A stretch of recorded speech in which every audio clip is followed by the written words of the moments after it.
Hi Photos subscribers. Today we're going to be talking about more backgrounds. We introduced different types of backgrounds and what could be used as backgrounds last time, but today, what is a sweep?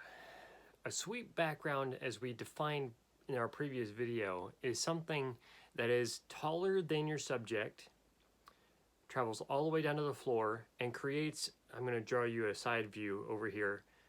If your subject is about that tall, and the sweep starts up here, it travels down to the floor and it curves so that it runs out past your subject and ends up somewhere 4 or so feet in front of them, so that every angle you take a picture or could take a picture of your subject, it has that white or whatever color background you have that creates a sweep of that object or your subject, whoever that may be, appear to be in a room that has no hard corners or edges of that color.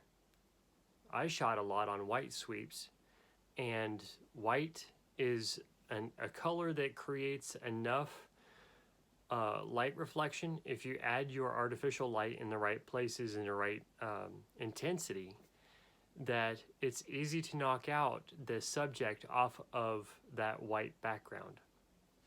It also is a background that, if you get the right texture of background, the background can give shadow interest. If you want your subject to have a thrown shadow or a drop shadow, drop shadows are not, well, I don't want to say they aren't okay or they don't look good added in post, but if you can avoid doing an added drop shadow in post-production, the importance with that is anything created after being shot in camera is going to, even if it's well done, it's going to have little subtleties that points out it wasn't part of the original photograph. If the light and the shadow actually are unified because the shadow was created in the camera with the lighting that the subject is lit with in that photograph, then everything is unified and the shadow should be there. The shadow should be coming in that direction or being thrown in that direction.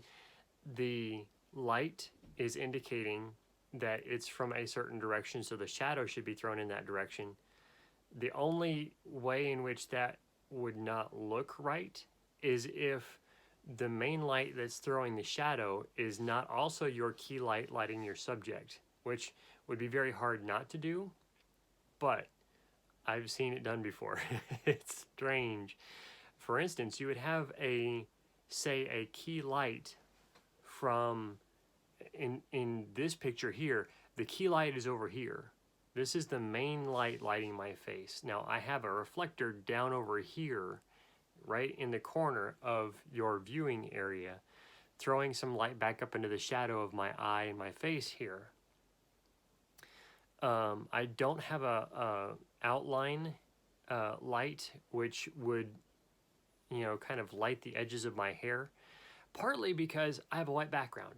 I don't need a lot of separation from that background, although it would make the video look a little bit sharper, clearer, nicer.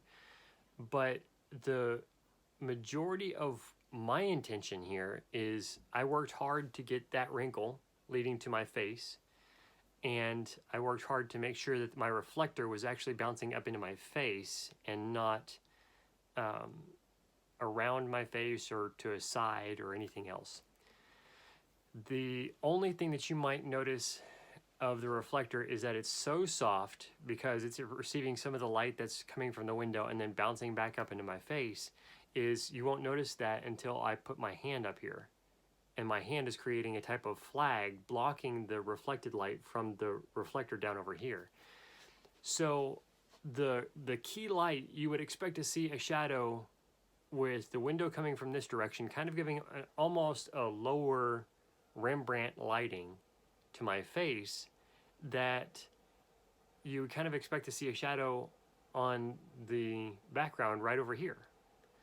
Now, I'm separated enough from my background and the lighting is able to come between me and the background that I don't have a drop shadow.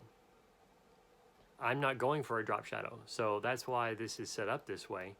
But you can see from the camera's perspective, this light is also a little bit of rim or edge lighting to my head on this side.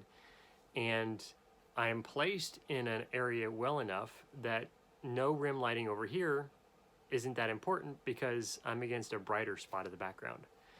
So those are two ways to create that separation from background. However, this is one issue on backgrounds and lighting those backgrounds specifically, and that I'm going to reiterate when we talk about lighting, is you see the gradation of the background. At the edge of my finger here, it's very bright there. It goes to a gray here and a darker gray, and almost, it doesn't really go to black, but right out here at the edge, there's a very dark shadow right there that any software is going to have a hard time reading. Is there detail in that or not? But you see the same gradation. It goes from a very bright white to a medium gray to a darker gray to a very dark gray. And that's going to cause some issues if you're trying to separate a screenshot, for instance, of me off of this background.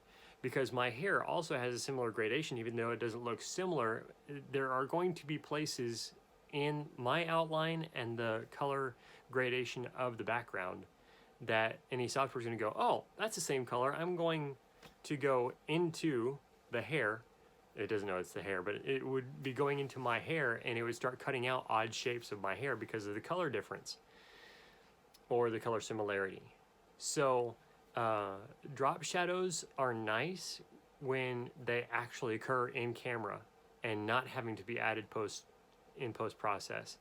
So that way the lighting is unified.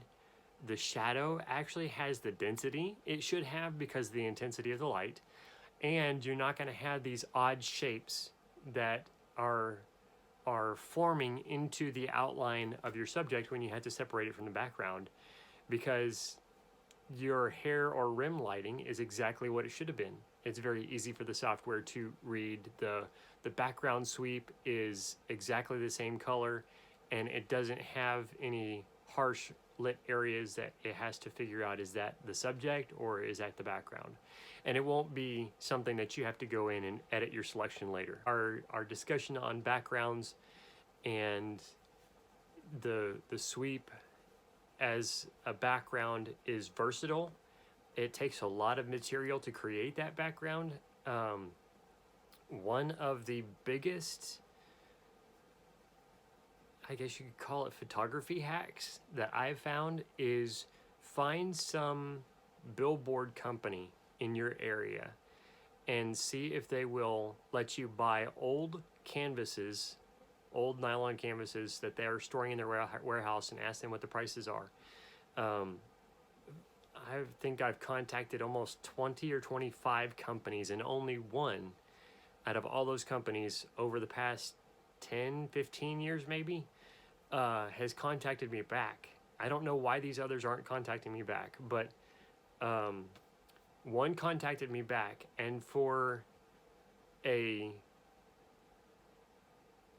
20 by 40 foot, I believe, tarp canvas, they wanted about $35.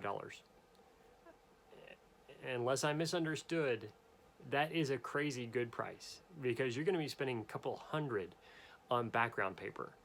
So my suggestion is go buy an old canvas from a billboard advertising company and split that thing down the middle on the 40-foot length, and that way you'll have two 40-foot long, 10-foot wide backgrounds. Most of the backgrounds that you're going to see are, if I recall, 96 inches, maybe 90 or 92 inches, which is 12 or just under 12 foot wide. And so you're going to have well, I mean, to be honest, I've only shot on a 9-foot wide sweep. So you don't need more than 9 foot. But the, 92, 96. that would actually be 8 foot. But 10 foot, 120 inches or so, and 144 inches would be 12 foot. I've only shot on a 9 foot sweep, 9 foot wide. Now the length is what you're going to need more of, so that it can go above your subject and you're not going to be compressing the headspace there. But the 9 foot wide dimension of the sweep has always been more than adequate. Now, I've not really been shooting anything wider than 4 foot, and if we were shooting a portrait of an individual on that sweep, then we had no real issue because it was only one person. It may have been one person with product around them because it was a personality shot, as well as the product that they were involved with in the sale or production or auction of. But there was no issue with the product around them and being able to make sure that the background was wide enough to make a good square crop around them. There may have been issues, and we can talk about digital backgrounds with portraiture and doing portrait/product style shoots. Background sweeps are versatile, but they can be expensive, as we discussed with this material. If you're using a background paper, those background papers are expensive, and you're going to get probably as little as 2 uses. Once you roll it out, you're going to want to make sure it stays clean as long as possible. But when you need to roll out another one again, it's only so long, and so you're only going to get 3 or maybe 4 full lengths out of it.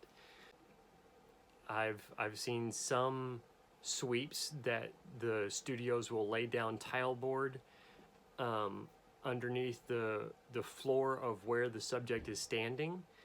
They'll lay it on top of the floor where the subject stands, so that they're walking on the tile board, which is more easily cleaned, not as easily scuffed or